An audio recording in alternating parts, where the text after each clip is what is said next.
You've been told that being smart is about hoarding facts, memorizing dates, or being the loudest voice in the room.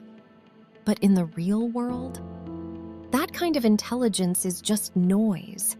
It doesn't open doors, and it certainly doesn't protect you. The most dangerous people I know don't announce themselves. They have what I call the silent advantage.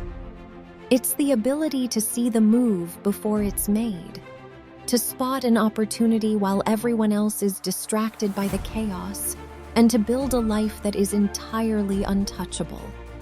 This isn't about what you know, it's about how you think. In the next 9 minutes, I'm going to share the 4 principles of this hidden intelligence. Principles that will make you dangerously smart in exactly the ways you need. Let's get into it. Principle 1.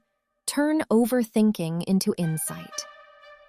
If you constantly replay situations in your head, imagine everything that could go wrong and get stuck in your own head. Then let me tell you something. Overthinking is actually a sign that your mind is highly active, deeply aware, and incredibly capable. You think in layers and you pick up on details that others miss.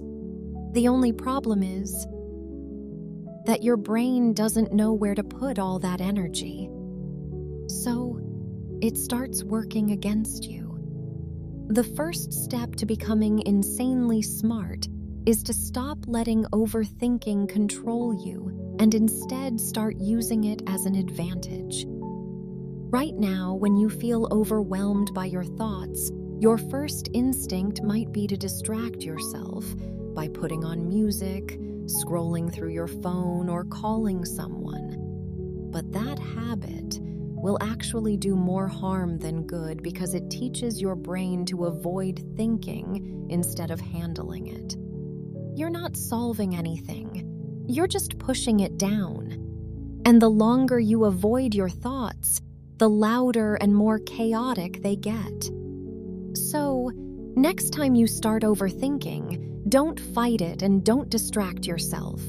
Just sit with your thoughts and let them unfold. When you do that, there will usually be 2 outcomes. Either you'll realize the things you were so worried about aren't even that important, and you just don't care anymore.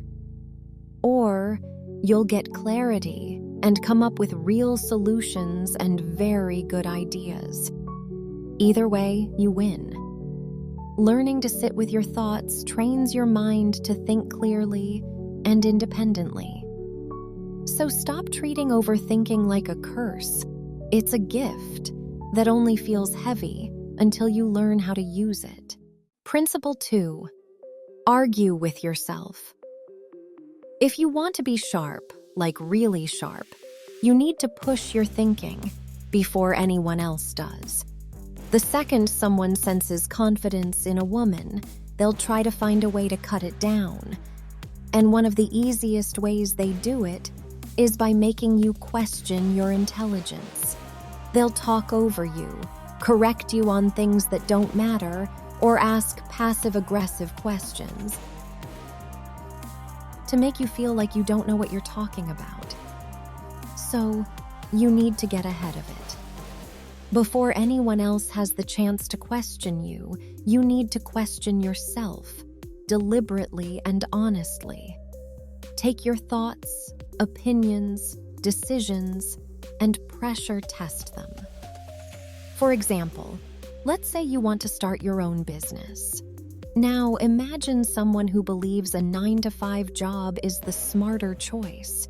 Your goal isn't to win the argument, it's to fully and honestly argue both sides in your own mind.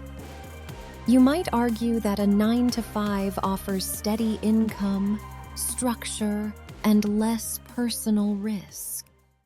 Then, you switch and defend your original side just as strongly. You could argue that running a business gives you freedom, ownership, and greater long-term potential. The goal is to train your mind to think clearly from both sides.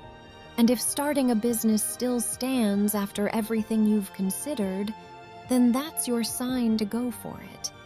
And when someone tries to shut you down by saying it's too risky, unrealistic, or stupid, you can calmly say, "I've thought about all of that. I just don't agree. For me, this path makes more sense."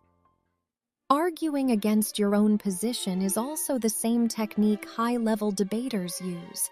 They don't just prepare to defend their side, they build and study the opposing side, as if they had to argue it themselves.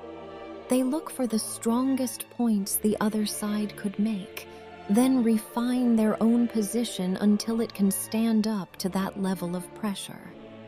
That's why debaters can respond so quickly with strong, well-reasoned arguments, because nothing the other side says is new to them. They've already thought through it and prepared for it. So don't wait for someone else to poke holes in your thinking. Do it yourself first. By the time you speak, act, or commit to something, you've already worked through every objection in your own mind, and no one can shake you or catch you off guard. Principle 3. Master critical thinking. Critical thinking is probably one of the most useful skills you can have. It's what smart people use in leadership, business, and literally any situation where making the wrong move could cost you something. At its core, critical thinking is simple. Something happens, you pause, assess the situation, and make a smart decision based on logic. Now, compare that to how most people go through life, which is emotional thinking. Something happens, you feel something immediately, and you act based on that feeling, instead of thinking it through. One is reaction, the other is strategy. And strategy always wins in the long run. Think of Blair Waldorf from Gossip Girl. What makes Blair powerful isn't just her charm. It's her ability to step back, analyze the situation, and think strategically. But even Blair isn't immune to emotional thinking. There are moments when her insecurities get the best of her, and instead of pausing to think, she reacts immediately. She embarrasses herself and ruins alliances. So while Blair is an amazing example of what critical thinking looks like, she's also a perfect reminder of what happens when you don't use it. So, here's how to stay sharp when your emotions try to take over. First, name the emotion. Literally, say to yourself, "I feel angry," or "I feel anxious." This immediately moves the feeling out of the reaction center in your brain and into the thinking part. Then ask yourself one question. What's the smart move here? That one question is enough to pull you out of emotion and into clarity. Every time, remind yourself that letting emotion take over can ruin everything. The more you practice this, the faster your brain learns to stay calm under pressure. Principle 4. Let them underestimate you. You don't need to be seen as the smartest person in the room. In fact, it's better if you're not. Just let them underestimate you. People are more honest when they don't see you as a threat. They'll reveal things they normally hide because they assume you're not paying attention. Also, be careful who you share your knowledge and plans with because you might be educating an enemy. Not everyone who asks questions is curious. Some are just collecting information to use against you. So, protect your mind. Stop trying to be understood. Focus on understanding. Listen more, say less. Think clearly and let your results speak for themselves. The smartest people in the room aren't the ones talking the most. They watch, they listen, and they keep more to themselves than they give away. Success isn't loud, it's calculated. Practice these principles and watch how the world begins to bend in your favor. I am your alibi. Remain a mystery and always stay fierce. Until next time.